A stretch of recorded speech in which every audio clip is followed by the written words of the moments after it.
I think I'm being gaslit by my own apartment building. Or maybe by reality itself? I've lived in 4B for 3 years, and for 3 years, I've had a neighbor in 4C. I've seen him, I've talked to him, and I've even borrowed a screwdriver from him.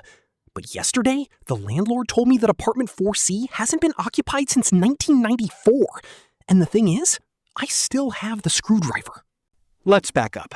My name's Ryan. I'm just a normal guy working a remote IT job, living in an old but decent brick building in a quiet part of town. It's one of those places where the walls are thick enough that you don't hear your neighbor's TV, but thin enough that you know when someone is slamming their front door.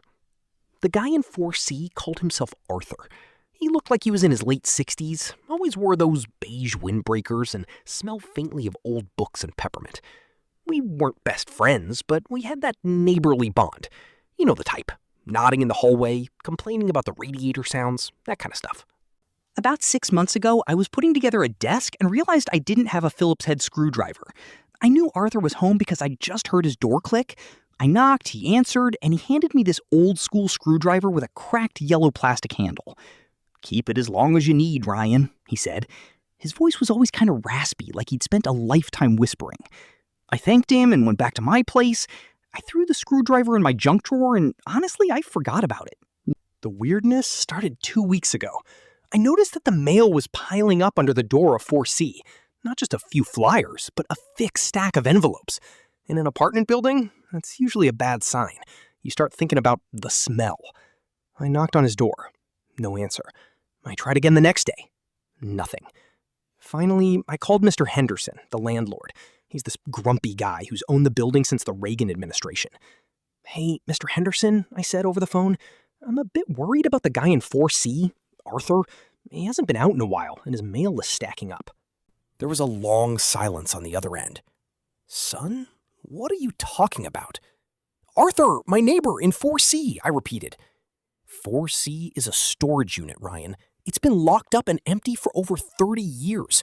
There is no Arthur." I laughed, thinking he was joking. "I talked to him last week, man. He gave me a screwdriver."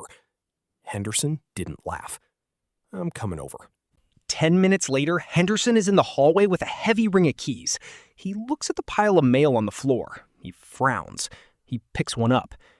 "This isn't mail, Ryan," he says. He hands me an envelope. It's blank. No stamp, no address, no return name. I open it.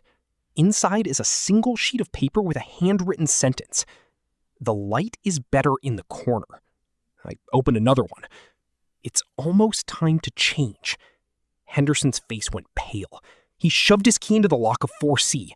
The door creaked open, a sound it clearly hadn't made in a long time. The air that hit us was cold. Not AC cold, but cellar cold. And the smell? It wasn't a dead body. It was peppermint. Thick, cloying peppermint. The apartment was empty. No furniture, no carpet, just bare wooden floors covered in a layer of dust so thick it looked like gray snow. Except for the footprints. There were sets of footprints in the dust.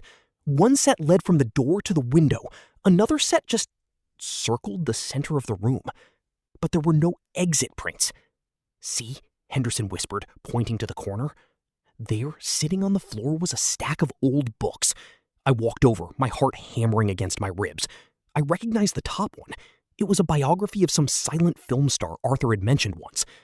I opened the cover. On the inside leaf, it said, "Property of Arthur Peneligan. If found, please return to 4B. My apartment. I went back to my place feeling sick.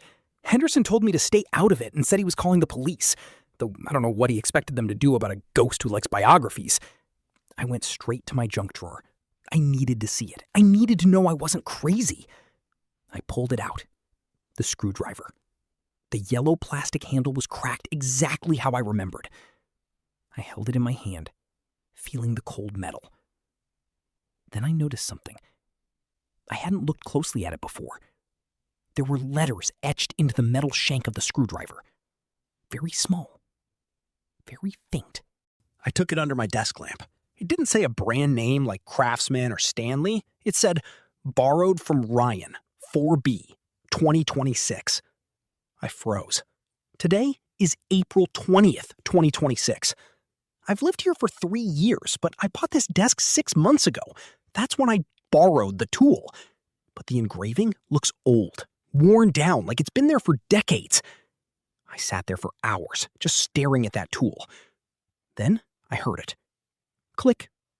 The sound of a door opening in the hallway. I crept to my peephole. The hallway was empty. But then I looked down at the floor. A single blank envelope was being slid under my door from the outside. I ripped the door open.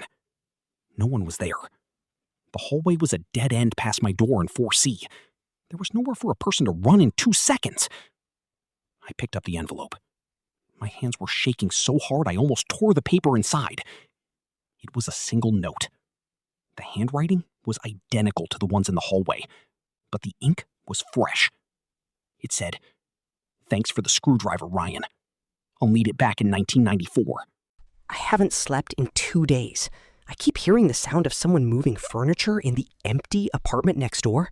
Not the sound of someone living there now, but the muffled, echoing sound of someone moving out. Every time I look at that screwdriver, the engraving seems a little bit clearer, and the plastic handle seems a little bit newer. I'm starting to realize that Arthur wasn't a ghost from the past. I think I'm the one who's going to be the ghost. I just don't know how I get there yet, but I did buy a beige windbreaker yesterday. I didn't even mean to. I just saw it in the store and thought, that looks comfortable. And lately, I've been really craving peppermints.